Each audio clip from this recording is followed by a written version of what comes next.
જૂનાગઢ શહેરથી 5 કિલોમીટર દૂર ગિરનારની તળેટીમાં કારતક સુદ 11 સવારથી જ ભવનાથ તળેટીમાં યાત્રિકો ભેગા થઈ જાય છે। તે જ દિવસે મધરાતે રૂપાયતનથી સંતો મહંતો, જિલ્લા વહીવટી અધિકારીઓ અને અનેક અગ્રણીઓ સાથે અસંખ્ય ભક્તોની હાજરીમાં દીપ પ્રગટાવીને બંદૂકના ભડાકા સાથે પરિક્રમાનો પ્રારંભ થાય છે। ગિરનારનું આ ધરતીમાથે ઘણા વર્ષોથી યોજાતી પરિક્રમા દર વર્ષે યોજાય છે, જેને લોકભાષામાં પરકમ્મા અને લીલી પરિક્રમા પણ કહેવાય છે। ગિરનારની ફરતે યોજાતી આ 36 કિલોમીટરની 4 દિવસ પરિક્રમામાં જુદા જુદા સ્થળોએથી ભક્તો આવે છે। બીજા દિવસે આ કામળગારી ધરાને ખૂંદતા, પ્રકૃતિને નિહાળતા અને આનંદ પ્રમોદ કરતા પગપાળા પંથ કાપતા જાય છે। દિવસ દરમિયાનનો થાક પ્રથમ દિવસે થોડો ઓછો લાગે છે અને બપોરના ભોજન માટે બધા યાત્રિકો પોતપોતાની રીતે જમવાનું બનાવીને તૃપ્ત થાય છે। આમ બીજા દિવસે રાત્રિ રોકાણ ઝીણા બાવાની મઢીએ થાય છે। યાત્રિકો માટે આ પ્રથમ વિસામો છે। અહીં શરૂઆતમાં વડલીવાલા માતાજીની જગ્યા આવેલી છે, તે પછી ઝીણા બાવાની મઢી આવે છે। અહીં નવાબી કાળમાં ઝીણા બાવા નામના સંત ધૂણી ધખાવીને રહેતા હતા, જેના નામ ઉપરથી આ સ્થળનું નામ પડ્યું છે। પહેલાં તો અહીં એક ઝૂંપડી જ હતી। આજે તો અહીં ભગવાન શિવનું મંદિર અને ઝીણા બાવાનું ધૂણો પણ આવેલો છે। આડે દિવસે કોઈ પણ માણસ જોવા ન મળે ત્યાં લાખો માણસો સાથે રાત્રિ રોકાણ કરે છે। આ દરમિયાન ઘણી બધી સામાજિક સંસ્થાઓ દ્વારા અન્નક્ષેત્ર ચાલે છે। આમ કિરણો ધરતી ઉપર પડતાની સાથે જ બધા ચાલવાનું શરૂ કરે છે। ત્રીજા દિવસે સવારથી જ નવી તાજગી સાથે યાત્રિકો જય ગિરનારી, જય ભોલેનાથ, હર હર મહાદેવ, જય ગુરુદત્ત જેવા નારા લગાવતા લગાવતા આગળ વધે છે।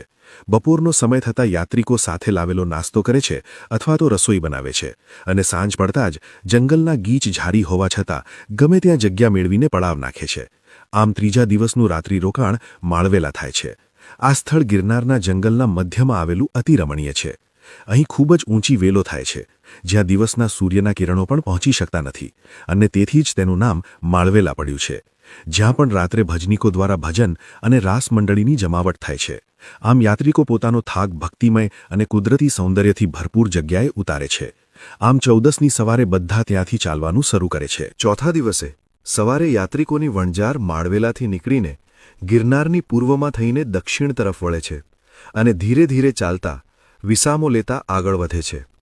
આ દિવસે યાત્રા અંતિમ ચરણ હોવાથી શારીરિક રીતે અશક્ત વૃદ્ધ યાત્રિકો વિસામો લેતા લેતા ધીમે ધીમે આગળ વધતા હોય છે અને સાંજના સમયે આવે છે બોરદેવી। આમ પરિક્રમાનો ચોથા દિવસનું અને છેલ્લા દિવસનું રાત્રિ રોકાણ આવે છે। રળિયામણા અને મનોહર એવા આ બોરદેવી માતાજીની જગ્યામાં, જ્યાં ગાઢ જંગલ છે, ત્યાં બોરદેવી માતાજીનું શિખરબંધ મંદિર આવેલું છે। આ મંદિરના મહંત શ્રી રામનારાયણ દાસ ગુરુશ્રી જનાર્દન દાસજીના જણાવ્યા મુજબ સ્કંદ પુરાણમાં આ જગ્યાનો ઉલ્લેખ જોવા મળે છે। તે મુજબ શ્રી કૃષ્ણના બહેન સુભદ્રાના અને અર્જુનના લગ્ન અહીં થયેલ છે। જગદંબામાં અંબિકા માતાજી અહીં બોરડીમાંથી પ્રગટ થયેલ છે, તેથી આ સ્થળનું નામ બોરદેવી પડેલ છે તેવી લોકવાયકા છે, જેની એક તરફ પાણી અને બીજી તરફ ગઢ ગિરનારની લીલી વનરાઈઓ જીવનનો તમામ થાક ઉતારી નાખે છે। આમ બોરદેવ માતાજીના દર્શન કરીને રાત્રિની મીઠી નિંદર માણી બધા સવારના યાત્રાનો પંથ આગળ કાપવાનો ચાલુ કરે છે। યાત્રાના છેલ્લા અને 5મા દિવસે એટલે કે કારતક સુદ પૂનમે દેવ દિવાળીએ બધા યાત્રિકો ભવનાથ તરફ વળે છે। આમાં યાત્રાના ઘણા ખરા યાત્રિકો ગિરનાર ચઢે છે અને ત્યાં બિરાજમાન બધા દેવસ્થાનોના દર્શન કરે છે। તે સિવાયના યાત્રિકો ભવનાથ મહાદેવના દર્શન કરીને ત્યાંથી દામોદર કુંડમાં સ્નાન કરીને આ યાત્રા પૂર્ણ કરે છે। આમાં કારતક સુદ 11થી શરૂ થતી યાત્રા દેવ દિવાળીએ શારીરિક ક્ષમતાની કસોટીરૂપ પરિક્રમા પૂરી થાય છે। જૂનાગઢ શહેરથી 3 કિલોમીટર ગિરનાર તરફ જતા માર્ગે પુરાણ પ્રસિદ્ધ પ્રાચીન તીર્થ દામોદર કુંડ આવેલ છે, જેનું પૌરાણિક નામ બ્રહ્મકુંડ હતું।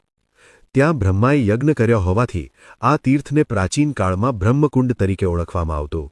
દામોદર કુંડની ઉત્તરમાં કુમુદ પર્વત આવેલો છે, જેનું બીજું નામ અશ્વત્થામા પર્વત કહેવાય છે।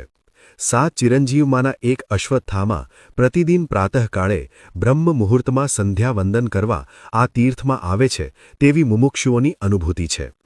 આદિ ભક્ત કવિ તેમજ સંત શિરોમણી શ્રી નરસિંહ મહેતા ગામમાંથી ચાલીને પ્રતિદિન પ્રાતઃકાળે દામોદર તીર્થમાં 12 માસ સ્નાન કરવા આવતા, તેમજ અહીં દામોદર મંદિરમાં બેસી અખંડ ભજન અને ભક્તિ કરતા। તેમજ આ કુંડની બરોબર સામે જ શ્રી રાધા દામોદરજીનું ખૂબ જ પૌરાણિક અને જૂના સમયનું ઐતિહાસિક મંદિર આવેલું છે. આ દામોદર કુંડ સાથે શ્રી દામોદર રાયે નરસિંહ મહેતાનું રૂપ ધારણ કરીને ભાદરવા વદ 5ને શનિવારે શ્રાદ્ધ પક્ષના દિવસે નરસિંહ મહેતાના પિતાનું શ્રાદ્ધ સરાવી તર્પણ કરેલું હતું. કાલયવન રાક્ષસના નાશ માટે શ્રીકૃષ્ણ રણ છોડીને ભાગ્યા એટલે રણછોડ કહેવાયા અને ત્યારબાદ તેઓ સદેહે આ પાવન તીર્થ પર પધાર્યા હતા. એક લોકવાયકા અનુસાર ભગવાન શ્રીકૃષ્ણના અસ્થિનું વિસર્જન પણ તેમના પૌત્ર અનિરુદ્ધજીના હસ્તે આ કુંડમાં કરવામાં આવ્યું હતું. આ ઉપરાંત ગુજરાતના ઘણા ખરા પ્રદેશમાંથી લોકો પોતાના સ્વજનના અસ્થિ પધરાવવા હરિદ્વારમાં ગંગા નદીમાં પધરાવવા ન જઈ શકે તે લોકો દામોદર કુંડમાં અસ્થિ પધરાવવા આવે છે. આસપાસનો આખો પ્રદેશ ખૂબ હરિયાળો, શાંત અને પવિત્ર છે. જુદા જુદા ધર્મના સંતોએ પણ આ દામોદર કુંડમાં સ્નાન કરીને ધન્યતા અનુભવેલ છે.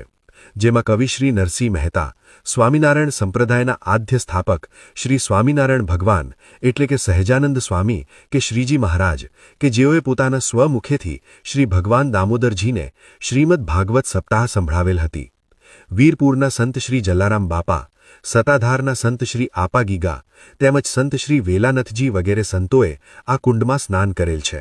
એટલે કે આ તીર્થમાં 9 નાથ, 84 સિદ્ધ, 64 જોગણી, 52 વીર અને 68 તીર્થનો વાસ રહેલો છે, જેથી અહીં સ્નાન કરીને બધા પવિત્રતા અનુભવે છે.